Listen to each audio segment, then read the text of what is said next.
तो चलिए बेटा नेक्स्ट टॉपिक पर चलते हैं हम, that is identification of chemical reactions. तो यहाँ पर क्या होता है, जब भी आपकी कोई रिएक्शन होती होती है तो यहाँ पर 4-5 फिनोमेना होते हैं जिसके बेसिस पे आप कहते हो कि आपकी केमिकल रिएक्शन हो रही है, ठीक है, यानी कि on the basis of which you says that chemical reaction has taken place. और वो कौन कौन से चेंजेस होते हैं देखते हैं जरा। तो बेटा पहला चेंज जो होगा मैं यहाँ पर लिखने जा रहा हूँ, that is change in state, change in state. और बेटा दूसरा चेंज हम यहाँ पर लेते हैं, that is change in colour, change in colour, ठीक है। बेटा अगला इसमें जो चेंज होगा दैट इज हम क्या लेते हैं यहाँ पर, evolution of gas, evolution of gas. Next जो कि बहुत ही ज्यादा इंपॉर्टेंट है बेटा, that is what, changing temperature, change in temperature, ठीक है। तो इसके बेसिस पर आप कहोगे कि आपकी कोई केमिकल रिएक्शन हो रही है। तो बेटा सबसे पहले हम क्या लेते हैं, चेंज इन स्टेट, यानी कि स्टेट में चेंज हो जाए, ठीक है। जैसे हमने क्या लिया H2 प्लस O2, ये मिलकर आपको क्या बनाने वाला है, H2O, ठीक है। अब ध्यान से देखो, H2 क्या थी बेटा आपके यहाँ पर, गैस, और O2 भी क्या है, गैस, ये भी गैस है और ये भी गैस है। तो ये क्या बना ले रहा है, H2O, जो कि क्या होता है बेटा, लिक्विड। समझ में आ गई बात। जो आपने रिएक्टेंट लिए थे वो क्या था यहाँ पर, गैसेस थे, और जो आपको जो प्रोडक्ट बना है दैट इज लिक्विड, यानी कि स्टेट में चेंज हो गया, गैस से लिक्विड में चेंज हो गया। अब इसको बैलेंस कर लेते हैं बेटा, H2, यहाँ पर ऑक्सीजन कितना है, 1, यहाँ पर कितने हैं, 2, तो इसको हमने 2 से मल्टीप्लाई किया, ऐसे मल्टीप्लाई करते यहाँ पर हाइड्रोजन कितने हो गए, 4, यहाँ पर कितने हैं, 2, तो 2 से आगे मल्टीप्लाई कर दो, ठीक है ना, ये हो गया हमारा। अब बेटा next is change in colour, मतलब कुछ रिएक्शन ऐसी होती हैं, जब वो रिएक्शंस होती हैं तो उसमें क्या होता है, आपका जो प्रोडक्ट बनता है उसमें चेंज हो जाता है कलर में।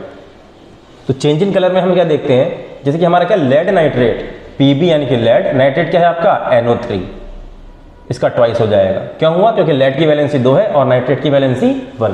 तो बेटा ये सब करा चुका हूं मैं पहले ही, आप बेसिक्स ऑफ केमिस्ट्री में जाकर देख सकते हैं। अब बेटा ध्यान से देखो, दूसरा क्या लिया हमने यहाँ पर, Ki, पोटेशियम आयोडाइड। जब इसकी रिएक्शन होती है तो सिंपल आयन एक्सचेंज रिएक्शन है, ठीक है। तो क्या बन जाता है यहाँ से, PbI2 प्लस क्या बन जाएगा यहाँ पर, KNO3, ठीक है। तो सबसे पहले तो मैं इसको बैलेंस कर लेता हूँ, नाइट्रेट 2 है यहाँ पर 1 है, तो 2 से मल्टीप्लाई किया, इसको 2 से मल्टीप्लाई करते हैं यहाँ पर ये करना पड़ गया हमें, और रिएक्शन हमारी बैलेंस हो गई। ये जो होता है ना बेटा, प्रेसिपिटेट बना लेता है, प्रेसिपिटेट का मतलब क्या है, इसमें थोड़ा थक्का जैसा जम जाता है, इसके डिजोल्व नहीं होता आपके सॉल्यूशन में, ठीक है। अपने ध्यान से देखना, इसका कलर पहले कैसा था, वाइट कलर का था, Ki भी कैसा था आपका, वाइट, लेकिन जो इसकी प्रेसिपिटेट जो बना है ये, दिस इज व्हाट, कौन सा कलर है इसका बेटा, येलो कलर का है, लेड आयोडाइड। और ये कलर आपको याद रखना है, ये अक्सर क्वेश्चन पूछा जाता है आपसे, ठीक है। बात समझ में आ गई, यानी कि वाइट से किस कलर में चेंज हो गया, ये येलो में, और ये क्या है बेटा, लेड आयोडाइड। नेक्स्ट देखते हैं बेटा, इवोल्यूशन ऑफ गैस। तो इवोल्यूशन ऑफ गैस में क्या होगा, ध्यान से देखो, हमने क्या यहाँ पर लिया, जैसे जिंक लिया, जिंक के ग्रेन्यूल्स हमने HCl में डिजोल्व करना चाहे, ठीक है, यानी कि एक आपका टेस्ट ट्यूब थी, उसमें HCl पड़ा हुआ था, उसमें हमने क्या डाल दिया, जिंक डाल दिया, थोड़ा सा हीट किया उसे, हीट करने के बाद में क्या होता है, ZnCl2 बन गया प्लस H2 गैस रिलीज हो गई, ठीक है ना। अब इसको बैलेंस करें, यहाँ पर 2 लगा दो, बैलेंस हो गया। बैलेंसिंग बेटा भी सीखेंगे थोड़ी देर बाद हम। तो बेटा ध्यान से देखो, यहाँ पर जो H2 गैस निकली है, इससे हमें क्या पता चला कि रिएक्शन हुई, ठीक है ना। तो ध्यान से देखो इसको कैसे पता लगाते हैं, टेस्ट ऑफ H2 भी लिख देता हूँ मैं यहाँ पर, टेस्ट ऑफ H2, ये आने वाले आगे चैप्टर में भी है, मेटल नॉन मेटल, ठीक है, फिर एसिड बेस सॉल्ट्स में भी है, ठीक है। तो इंपॉर्टेंट रिएक्शन है, this is the important reaction, यानी कि टेस्ट ऑफ H2। अब देखो क्या होता है, हमने क्या लिया, इस बीकर में हमने क्या लिया, यहाँ पर HCl ले रखा था, यहाँ पर मान लो HCl, इसमें हमने जिंक के ग्रेन्यूल्स डाल दिए छोटे छोटे, ठीक है, या these are the zinc granules, zinc डाला, और इसको पूरी तरीके से सील कर दिया गया यहाँ पर ऐसे करके, ठीक है। और इसमें अब ध्यान से देखना क्या कर रहा हूँ मैं। अब हमने यहाँ पर क्या लिया, एक टब लिया, जिस टब में क्या था, सोप सॉल्यूशन था, सोप वाटर लिख देता हूँ मैं, सोप वाटर, ठीक है। अब यहाँ पर जो हाइड्रोजन, अब देखिए जब रिएक्शन हुई तो ZnCl2 तो बना, यहाँ पर क्या बन रहा है, ये ZnCl2 बन गया एक चीज़। और दूसरी चीज़ जो हाइड्रोजन गैस थी अब हाइड्रोजन गैस है H2, जब H2 गैस है तो क्या होगा, वो ऊपर उठेगी, ऊपर उठती हुई यहाँ से हाइड्रोजन गैस जा रही और ऐसे करके यहाँ पर अंदर जाके चली गई। और जैसे ही सोप वाटर में हाइड्रोजन गैस एंटर करेगी तो वहाँ पर क्या होगा, बबल की फॉर्मेशन होगी, ठीक है। और ये बबल जो होंगे धीरे धीरे ऊपर उठना शुरू होंगे, ऐसे करके ऊपर उठना शुरू हो गए, ये बबल है। अब आप बेटा यहाँ पर क्या लेके आ गए, कैंडल लेकर आ गए, ठीक है, दिस वाज द कैंडल। तो कैंडल की वजह से क्या हो गया, ये बबल बस्ट हो गया with pop up sound, with pop up sound. So this is the test of hydrogen gas. चलिए बेटा, ये जो आपका जो बस्ट हुआ है ये, ठीक है, तो इसमें क्या होता है, पॉप अप साउंड के साथ बस्ट होता है। हमने कहा ना ये बबल थे, किसके थे बेटा, आपके ये हाइड्रोजन के थे। ये पटे जैसी आवाज होगी, दैट पटे जैसी आवाज इज नोन एज, ठीक है, पॉप अप साउंड। तो उसी से हमने क्या पता लगाया कि this is the hydrogen gas. और बेटा नेक्स्ट है चेंज इन टेंपरेचर। तो बेटा टेंपरेचर में देखना क्या होता है, इसमें या तो हीट रिलीज हो, अगर हीट रिलीज होगी, हीट रिलीज हो जाए। दूसरे में क्या होता है बेटा, एब्जॉर्ब हो, हीट या एनर्जी एब्जॉर्ब हो जाए। जिसमें हीट रिलीज होगी, those reaction are known as exothermic reactions, ठीक है।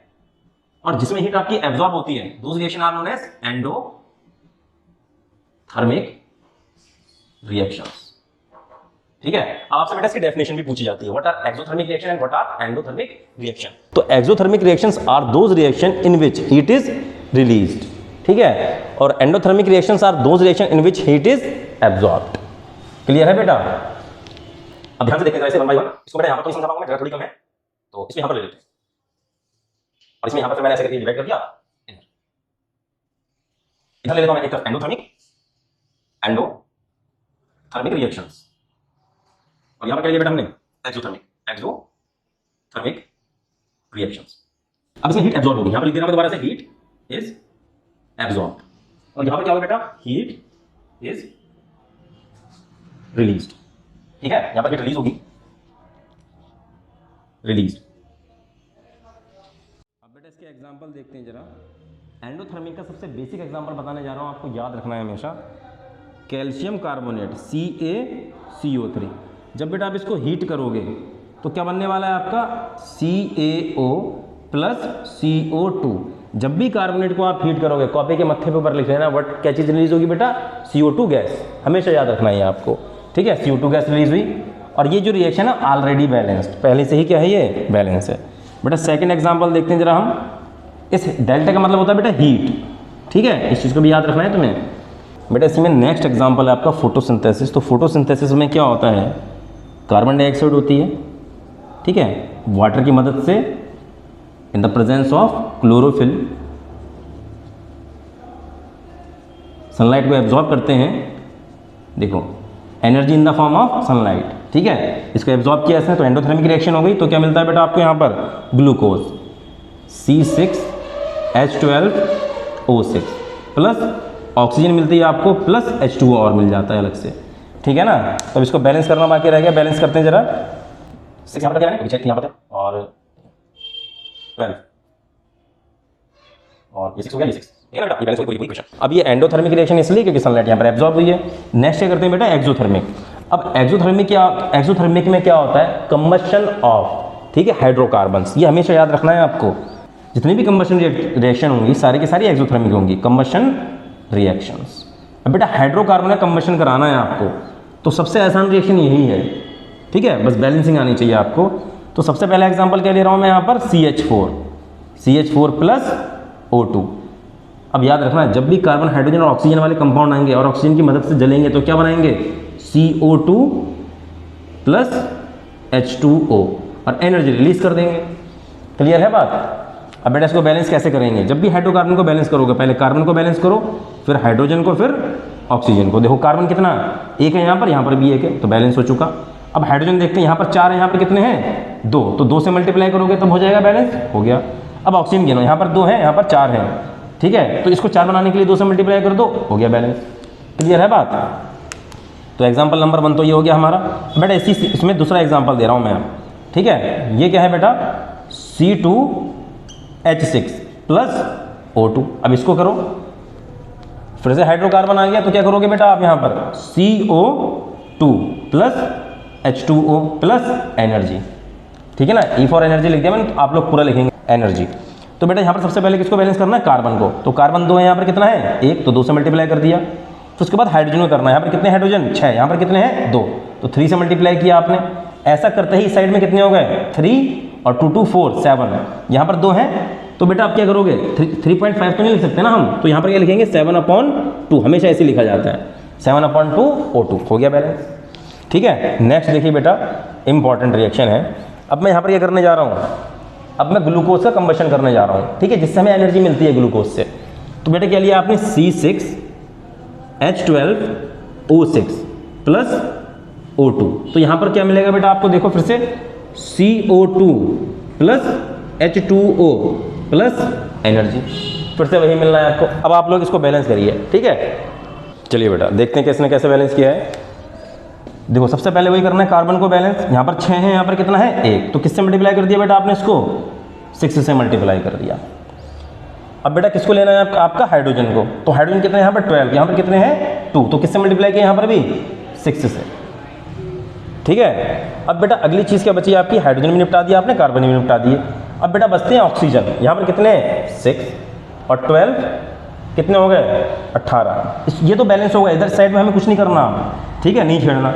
अब यहाँ पर कितने 6 और यहाँ पर कितने बेटा 18, 12 और 6, 18 है, तो यहाँ पर 6 हो गया, यहाँ पर कितने आने चाहिए अब 12 आने चाहिए। 12 करने के लिए करोगे बेटा आप यहाँ पर 6 से मल्टीप्लाई कर दो, हो गया।